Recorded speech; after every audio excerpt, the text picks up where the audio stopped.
Now, incorrect chemical feedwater treatment and periods of peak load can cause priming and carryover of boiler feedwater into the steam mains, leading to chemical and other material being deposited on the heat transfer surfaces. These deposits will accumulate over time, gradually reducing the efficiency of the plant. In addition to this, as the steam leaves the boiler, some of it must condense due to heat losses through the pipe walls, as depicted here. Although these pipes may be well insulated, this process of heat loss cannot be completely eliminated. The overall result is that steam arriving at the plant is relatively wet. Now, as it has already been shown, the presence of water droplets in steam reduces the actual enthalpy of evaporation, and also leads to the formation of scale on the pipe walls and heat transfer surfaces.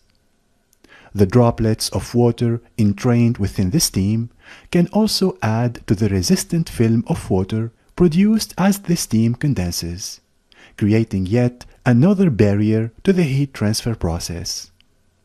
This important phenomenon will be discussed in detail in the heat transfer section. A separator in the steam line will remove moisture droplets entrained in the steam flow, and also any condensate that has gravitated to the bottom of the pipe.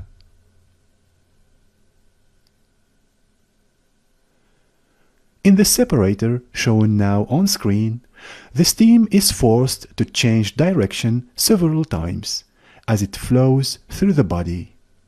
The baffles create an obstacle for the heavier water droplets, while the lighter dry steam is allowed to flow freely through the separator. The droplets of moisture run down the baffles and drain through the bottom connection of the separator to a steam trap, as depicted here.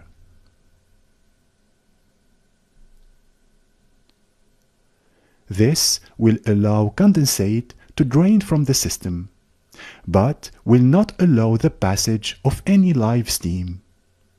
The recovered condensate will then be recycled back to the boiler feed tank.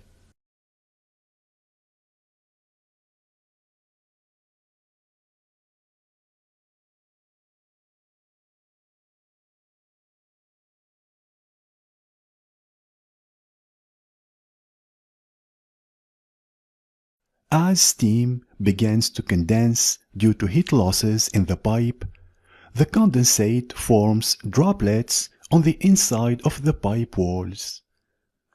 As the condensates are swept along in the steam flow, they then merge into a film. The condensate then gravitates towards the bottom of the pipe, where the film begins to increase in thickness. The build-up of droplets of condensate along a length of steam pipe can eventually form a slug of water, as depicted here. This will be carried at steam velocity along the piping system. This slug of water is dense and incompressible, and when traveling at high velocity has a considerable amount of kinetic energy.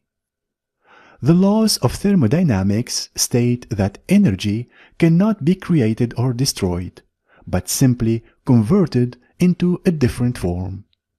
So, when abstracted, perhaps by the pipe wall, by a bend or T in the pipe, the kinetic energy of the water is converted into pressure energy, and a pressure shock is applied to the abstraction. This phenomenon is known as water hammer, and is illustrated in this simplified animation.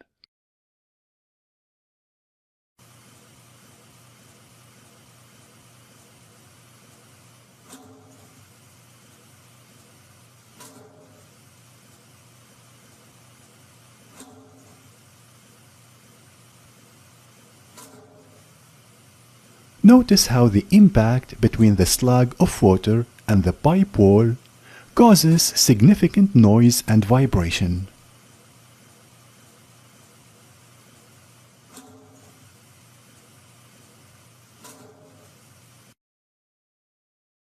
Okay, now condensate will also collect at low points, and slugs of condensate may be picked up by the flow of steam and then hurled downstream at valves and pipe fittings, which would also result in water hammer.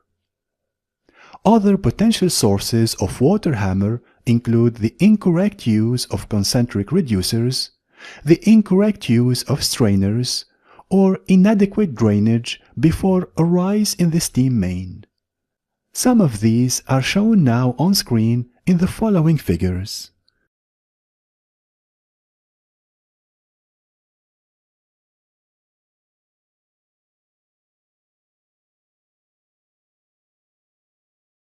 Now, at this stage, do not worry if the installation mistakes highlighted here are not clear for you.